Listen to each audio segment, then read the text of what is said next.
حبيب قلبي عامل ايه؟ شفت اللي حصل يا ريس؟ في حاجة كبيرة جدا حصلت، واللي مش واخد باله منها يبقى لسه مش مستوعب اللي مارفل بتعمله. مارفل اعلنت رسميا تأجيل افنجرز دومز داي من مايو لديسمبر 2026، وكمان افنجرز سيكريت وورز اتأجل لديسمبر 2027. والتأجيل ده مش مجرد تغيير في التاريخ والسلام، ده معناه ان تسلسل الاحداث نفسه اتبدل بالكامل. بس المثير للجدل بقى ان فيلم سبايدر مان براند نيو داي اللي اتحدد له ميعاد نزول رسمي في يوليو 2026 لسه زي ما هو، ومعنى كده انه هينزل قبل دومز داي ب5 شهور. ودي بقى اهم نقطة في كل الموضوع.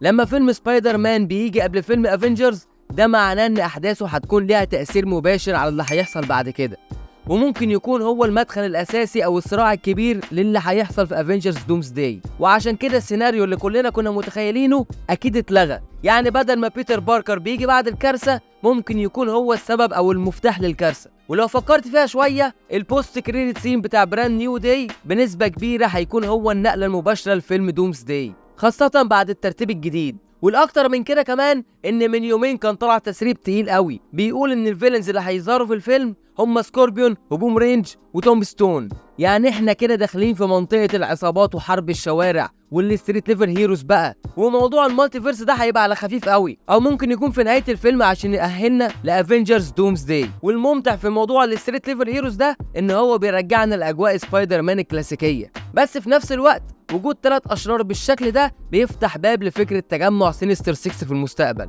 واللي اذكى من كده ان مارفل بترجعنا تدريجيا للارض قبل ما تفجر كل حاجة في دومز داي. ودي حركة ذكية جدا عشان الجمهور يرجع يرتبط بالشخصيات تاني. الفكرة بقى مش بس ان سبايدر مان هيمهد للافنجرز الجداد، الفكرة ان ممكن احداث الفيلم نفسه تخلي بيتر باركر يكتشف حاجة او يتورط في حاجة هتبقى هي بداية التهديد الاكبر اللي هنشوفه في دومز داي. وممكن نشوف بيتر باركر بيقابل شخصية تقلب له كل حاجة، او انه يشوف لمحة من الخطر اللي جاي. ومين عارف، يمكن حتى يكون هو اللي هيروح بنفسه ينبه الابطال اللي فاضلين ان في مصيبة جاية. واحب اقول لك ان اللي بيحصل دلوقتي ده مش عشوائي. مارفل واضح ان هي بتحاول تعيد بناء عالمها من اول وجديد، بس مش عن طريق اعادة البدايات، عن طريق اعادة ترتيب الاحداث. يعني بدل ما بتبدأ بجمع الابطال زي زمان، دلوقتي كل بطل بياخد قصته لوحده، وبعدين بيتجمعوا تدريجيا لحدث ضخم. ودي نفس الخطة اللي نجحت في المرحلة الاولى، بس بتحديث عصري وبنضج اكتر عشان الجمهور بقى اذكى. والخلاصه من كل كلامي ده، دومز داي يتاجل، وده مش مجرد تاجيل، ده اعاده رسم للخريطه.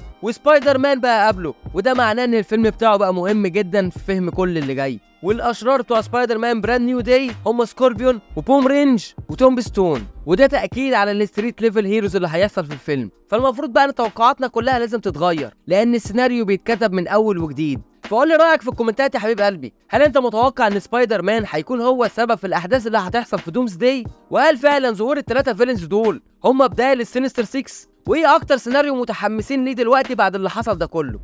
الناس بتحب تشوف الابطال اللي كبروا معاهم، فبدل ما يقنعوك بحب ابطال جداد بيرجعوا لك الابطال اللي انت بتحبهم اصلا. في ناس بقى بتقول ان دي محاوله فاشله قبل السقوط، لكن لو بصينا على الترتيب اللي مارفل ماشيه بيه هنفهم ان في خطه فعلا. البدايه كانت بلوكي وفتح المالتيفيرس، وبعديها افلام ومشاريع بتزرع نقاط تلاقي بين العوالم. والدليل على كده ان هم بيجهزوا دلوقتي الفيلم دومز داي اللي المفروض هيكون صدمه بتمهد للسيكريت وورز. والفيلم ده هيكون فيه اكيد حدث كارثي، وغالبا هيموت فيه ابطال كبار، وممكن يحصل دمج بين العوالم عشان نشوف كل العوالم دي في عالم واحد وهو عالم الباتل وورلد. وده اكيد هيخلي الجمهور يحس بالرعب والحماس والتشويق اللي افتقدناه من ايام انفينيتي وور. فلو خطة دومز داي دي نجحت، فده معناه ان سيكريت وورز هيكون اكبر حدث سينمائي من ايام اند جيم. فتخيل معايا كده فيلم يجمع ما بين دكتور دوم وولفرين وديدبول وكابتن امريكا والثلاثه سبايدر مان والجارديان اوف ذا جالاكسي والفانتاستيك فور وغيرهم كتير من كل الاكوان. فده اكيد محتاج تجهيز نفسي ومعنوي، ومارفل بتشتغل عليه دلوقتي خطوه بخطوه. والدليل على كده فيلم ثاندر بولتس اللي احنا لسه شايفينه،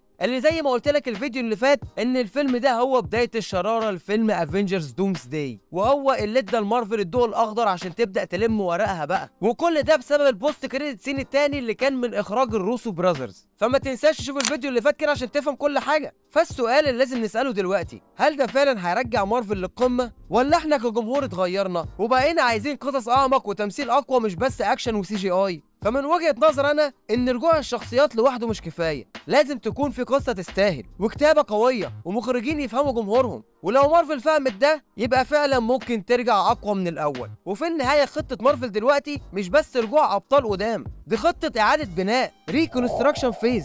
والدليل على كده الاعلان الترويجي اللي عملوه لفيلم افنجرز دومز داي، اللي ذكروا فيه اسماء الممثلين كلهم اللي هيشاركوا في الفيلم ده. فيا ريت تقول لي رايك يا حبيب قلبي، هل انت شايف رجوع الشخصيات دي خطوه صح؟ ويا ترى فيلم افنجرز دومز داي فعلا هيرجع مارفل لعزها ويدينا الفايب كده بتاعت فيلم افنجرز انفينيتي وور؟ يا ريت تعرفني رايك في الكومنتات، ومستنيك بكره يا ريس في فيديو مهم جدا بالليل. وبس كده عزيزي المستمع، اتمنى اكون فدتك وسردك شويه. ما تنساش قبل ما تمشي بتقول لي رايك في الحلقه في الكومنتس، وتعمل فولو حسب انت سامعني منين. ولو كنت على اليوتيوب ما تنساش تعمل سبسكرايب وتفعل جرس التنبيهات عشان يجيلك كل جديد، ولايك كلمتين عشان فعلا بيساعد.